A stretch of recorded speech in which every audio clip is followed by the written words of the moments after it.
The US and Canada together move over $750 billion in goods every year, and a massive chunk of that flows through one route, Windsor to Detroit. Until spring of 2026, almost all of it depends on a single aging bridge, older than most of the trucks crossing it. That bridge, owned by billionaire Manuel Morún and now his family. They control not just the busiest truck crossing in North America, but also the duty-free shops at its ends. The Ambassador Bridge isn't just infrastructure, it's leverage. A quarter of all US-Canada goods trade flowed across their bridge every single year, giving one private outfit the power to slow, squeeze, or even shut down the economic bloodstream of the Midwest. Everything in this region funnels through a tiny stretch of water, land, and road. Geography makes it inevitable. Truckers aren't taking the scenic route. This is the straight shot linking the Rust Belt's heart, Michigan, Ohio, Indiana, to Ontario's manufacturing belt. Sure, rail and ports exist elsewhere, but for high-volume, time-sensitive, just-in-time freight, trucks dominate. And this corridor handles most of it. Other crossings exist, but they add distance, time, and cost that just-in-time systems can't absorb. There was no other way to move this much freight this fast. That's why for decades, the corridor was a single-point vulnerability. Factories weren't built around the bridge. The bridge became critical because the factories were already here. Just 1 hour of delay can shut down entire shifts here. The Midwest's entire auto ecosystem runs like a single clock. One stopped truck at the bridge risks halting operations across plants, suppliers, and warehouses. And this hits the big three: General Motors, Ford Motor Company, and Stellantis, whose Michigan and Ontario plants basically operate as one giant factory split by an international border. When trucks start stacking up on the Ambassador Bridge, the ripple effect spreads fast. Suppliers get hammered too. Steel mills in Indiana, electronics plants in Ohio, stamping shops all over the Midwest, they all feed into this loop. Whoever held that bridge held the throttle on food prices, construction costs, and energy reliability for half the country. And now, the tables are turning. The Gordie Howe flips that dynamic.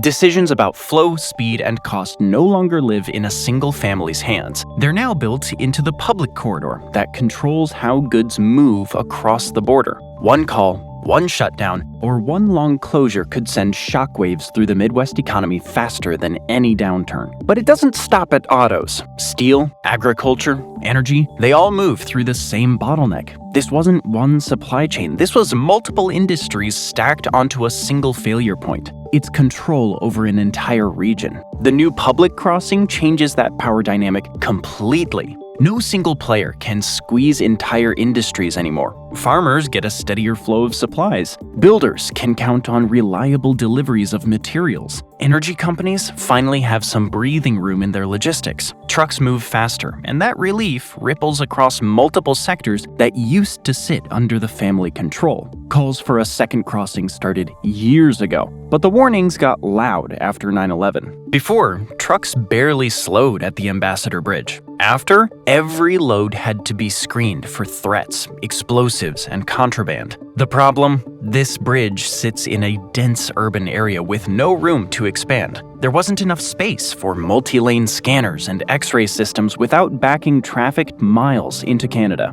So, both governments stepped up. They planned a new, publicly owned international bridge. The design was straightforward. 6 lanes, direct highway connections, dedicated truck processing, no city streets to navigate, and no private toll operator who could veto improvements. The whole point was to eliminate that single point of failure once and for all. But it wasn't that simple. It turned into a 15-year fight over who would control the corridor. The Moruns fought the project with lawsuits, lobbying, and delays. Every single step forward turned into a courtroom or political battle. By 2010, lawsuits aimed to halt the project and drain public funds, threatening Midwest industries if a second bridge broke the monopoly. For more than a decade, the project stalled. Not because the plan was flawed or the need was unclear, but because a well-funded private interest had the money and influence to weaponize the system against public infrastructure. Yet, the Gordie Howe project didn't die. Construction eventually broke ground despite the legal and political mess. Towers rose. The deck connected the shores. Testing wrapped up. The scheduled opening is spring of 2026, after 15 years of battles. No family controls it. A binational public authority runs it. For the first time, this corridor is not controlled by a single player. That shift alone is massive. Factories no longer plan around one risk. Logistics systems no longer depend on one crossing. The entire system moves from fragile to resilient. The new bridge is built for speed. 6 full lanes instead of 4, dedicated paths for commercial trucks. For the first time, trucks leaving Windsor will no longer have to navigate city streets to reach the U.S. highway system. They can drive straight from Highway 401 onto Interstate 75 in one continuous route. This isn't just faster lanes, it's a system that allows manufacturers to plan confidently, cutting hours from delivery and thousands of dollars from idle trucks. The real killer at any border crossing is processing. The Gordie Howe International Bridge was designed to fix that. Brand new entry points on both sides, 60 inspection lanes, 16 toll lanes to process all incoming traffic. Everything is built to keep the highest value trucks moving, fast, predictable, and on schedule. The Ambassador Bridge? Just 4 traffic lanes in total and far more limited customs capacity. The result is lines of traffic and hours wasted. Once the Gordie Howe is fully up and running, it's estimated 850,000 truck idle hours will be saved every year. Even conservative numbers put the average time saved at 18 to 20 minutes per commercial crossing during peak hours. Multiply that across thousands of trucks every day, and the impact is huge. Millions in avoided costs, faster deliveries, and smoother supply chains across the region. But the biggest change isn't speed, it's choice. For the first time, trucks have a real alternative, and that breaks the monopoly on movement. That backup kills the fear. An accident on one span doesn't shut down plants anymore. A repair closure doesn't force last-minute reroutes. A labor fight or security alert doesn't hold the Midwest hostage. The Gordie Howe rewires the system. North American manufacturing competes on a global stage, and for decades, the Midwest fought with one hand tied behind its back. Now that critical trade corridor has a strong companion, one that's faster, more reliable, and under public oversight. The entire system can flow differently now. That shift forces contract renegotiations everywhere. Monopoly pricing dies under competition. Pressure flows down to lower freight rates overall and smarter contracts that pay for speed instead of charging for delays. Companies hauling billions in goods grab leverage instead of taking orders from one bridge. Every manufacturer footing those freight bills sees the bottom line difference pretty soon. For example, major automotive assembly plants can lose tens of thousands of dollars every minute a bridge delay holds up shipments. It shows why a publicly run second span, faster, tougher, and built for commercial volume, is critical. Extra lanes and backup routes turn the bridge from a vulnerable bottleneck into a system that keeps the Midwest running, even when unexpected shocks hit. The bet over the last decade has been that American manufacturing can compete again if supply chains stay local, linked, and reliable. The Gordie Howe delivers on that. It cuts costs that used to be taken as normal. It tightens lead times that used to get padded with buffers. It turns minutes saved at the border into millions on factory floors. Every supplier feeding the big three gains margins. Every carrier moving the parts gains efficiency. Every buyer who gets a vehicle, appliance, or machine made in the Midwest pays a bit less because the system wastes less. The factories that once had to build their whole production around a private jam can finally run full out. That massive bilateral trade rides on bridges, tunnels, ports, rail lines, highways, mostly built for a smaller, slower economy. For decades, the system has been behind. Trade blew up under USMCA. Supply chains got so tight, the border basically vanished for many industries. Yet the crossings, the custom spots, and connecting highways stayed mostly stuck in time. The system was outdated. Now it's catching up.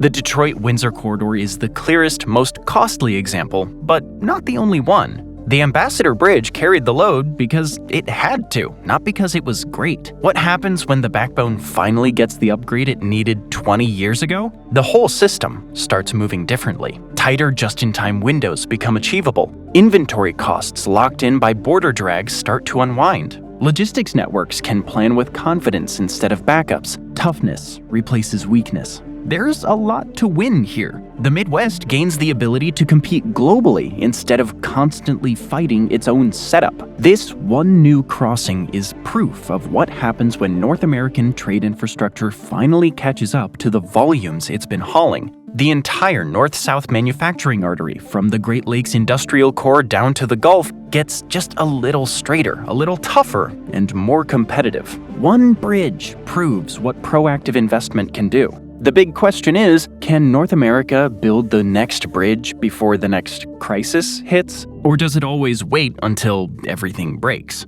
Trade between the US and Canada keeps growing. More and more companies are bringing factories closer to home instead of moving them abroad. Every time a new factory opens, it adds more trucks to the roads. Without upgrades, congestion rises. Without fixing things ahead of time, there could be slowdowns that hurt jobs, factories, and competition with other countries. The Gordie Howe shows what can happen when the country gets ahead of the problem. One bridge is a start, but it's not the finish line. The pattern so far has been classic America. Wait until the pain is impossible to ignore, then fight through lawsuits, politics, and private pushback until a near crisis forces action. Delays cost billions, and they threaten jobs. The Gordie Howe shows what happens when people invest ahead of the break. Suppliers, logistics outfits, and buyers all get breathing room because one critical pinch point stops being a single weak link. With tolls set significantly lower than the ambassadors and a discount program in place, competition will shift the math for carriers. Those faster crossings and public control undercut the old monopoly grip, forcing better service and rates across the board. Take the Ford F-150, America's top-selling truck, built in Dearborn, Michigan. Its supply chain is a cross-border dance. Engine blocks start in Ontario foundries, cross south to Michigan for machining, then back north for subassembly. Transmissions and other components often loop across the border 4 to 7 times before final assembly.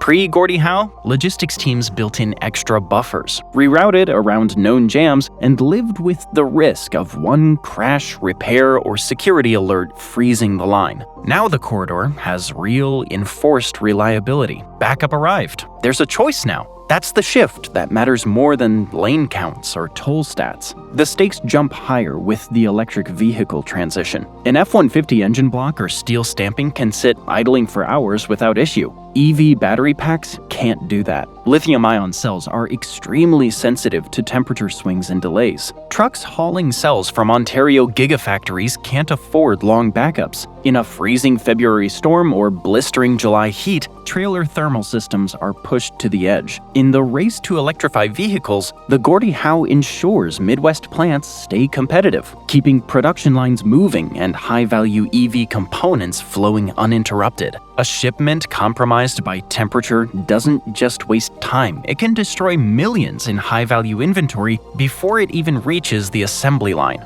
The new bridge keeps the entire ecosystem viable, letting cells, modules, and packs flow smoothly instead of getting strangled at the old choke point. This is about whether the Rust Belt stays a player in the next century of vehicle production. The Gordie Howe isn't just about cutting travel time. It restores reliability to the Great Lakes manufacturing spine and keeps high-value supply chains local. For decades, a quarter of US-Canada trade relied on one family's decision. That era is over. The question is whether America learned anything from it in the future.